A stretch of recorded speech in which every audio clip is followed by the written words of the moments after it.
ആത്മബന്ധുക്കൾക്ക് വിനീതമായ നമസ്കാരം.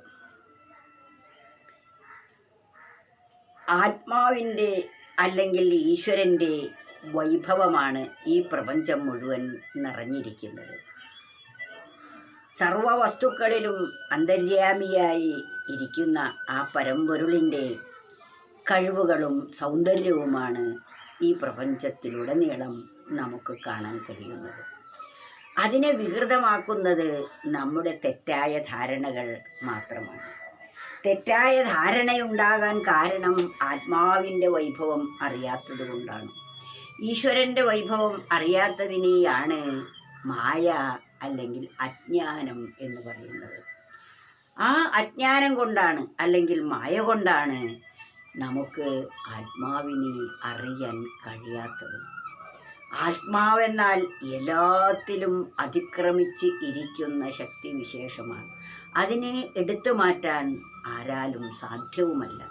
നാം അത് എത്ര എടുത്തു മാറ്റിയാലും അവിടെ അത് നിറഞ്ഞിരിക്കുക തന്നെ ചെയ്യും.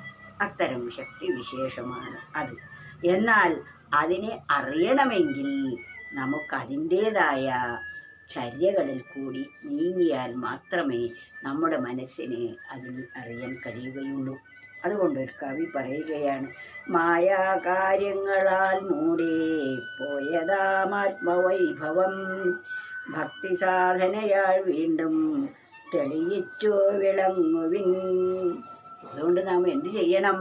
ഇത് അറിയാതിരിക്കാൻ എന്താ കാരണമെന്നും അതിൻ്റെ ആ അറിവില്ലായ്മയെ നീക്കി അറിവുണ്ടാവാൻ എന്താണ് ചെയ്യേണ്ടത് എന്നുകൂടി നമുക്ക് പറഞ്ഞു തരികയാണ്.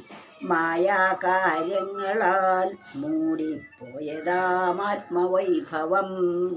ആത്മാവിൻ്റെ അല്ലെങ്കിൽ ഈശ്വരൻ്റെ വൈഭവം അജ്ഞാനം മായാകാര്യങ്ങളിൽ.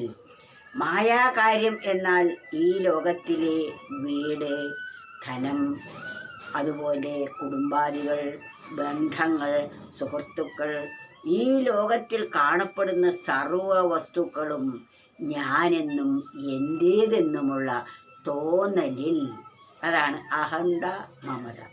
ഈ രണ്ട് തോന്നലുകളിൽ നാം മറയപ്പെട്ടിരിക്കുന്നു. ആ ആത്മവൈഭവം മറഞ്ഞു പോയിരിക്കുന്നു. ഇതിൻ്റെ വൈഭവത്താൽ, ഇതിൻ്റെ പ്രസക്തിയാൽ, ഇതിൽ മാത്രം ശ്രദ്ധയുള്ളതിനാൽ അതിനെക്കുറിച്ച് നാം അറിയുന്നേ ഇല്ല. അതുകൊണ്ടാണ് മായാകാര്യങ്ങളാൽ മൂടി പോയതാമാത്മവൈഭവം ഭക്തി സാധനയാൽ വീണ്ടും തെളിയിച്ചു വിളങ്ങുവിൻ.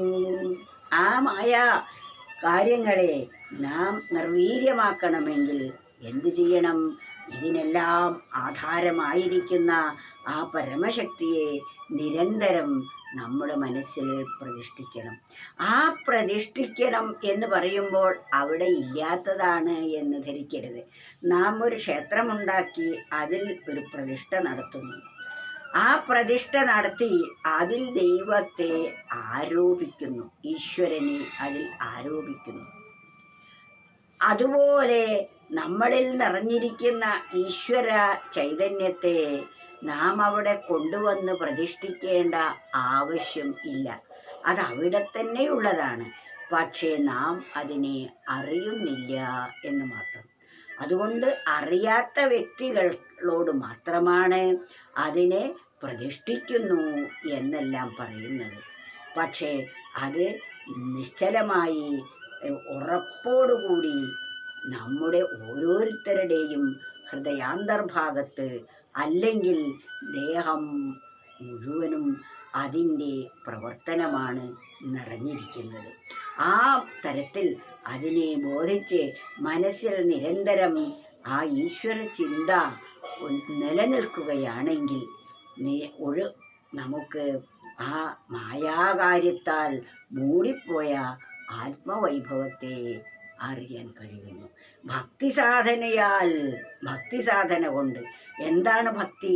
നമ്മുടെ മനസ്സെപ്പോഴും നമുക്കെല്ലാം ചെയ്തു തരുന്ന ഉറ്റ ബന്ധുവായിരിക്കുന്ന ഈശ്വരനെക്കുറിച്ച് നിരന്തരം വിചാരം ചെയ്യുന്നത്, അല്ലെങ്കിൽ ആ ഈശ്വര ശക്തിയിലേക്ക് നമ്മുടെ മനസ്സ് ഇടവിടാതെ ഒഴുകുന്നതാണ് ഭക്തി എന്ന് പറയുന്നത്.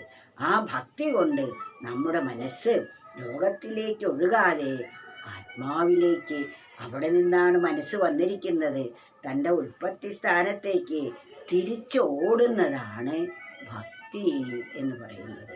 സ്വസ്വരൂപാനുസന്ധാനം, സ്വന്തം സ്വരൂപത്തെ അനുസന്ധാനം ചെയ്യുന്നതാണ് ഭക്തി, ഏറ്റവും ശ്രേഷ്ഠമായ ഭക്തി എന്ന് പറയുന്നത്.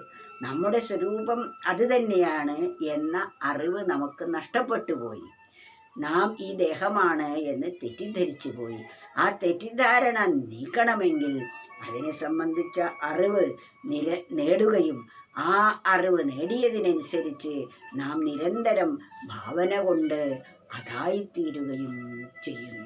അതല്ല എന്ന് തെറ്റിദ്ധരിച്ചതിന് അതാണെന്ന ഭാവനയിലൂടെ നമുക്ക് എത്തിച്ചേരാൻ സാധിക്കുന്നതാണ്. അതാണ് ഭക്തി സാധനം. മായാകാര്യങ്ങളാൽ മൂടിപ്പോയതാമാത്മവൈഭവം ഭക്തി സാധനയാൽ വീണ്ടും തെളിയിച്ചോ വിളങ്ങുവിൻ.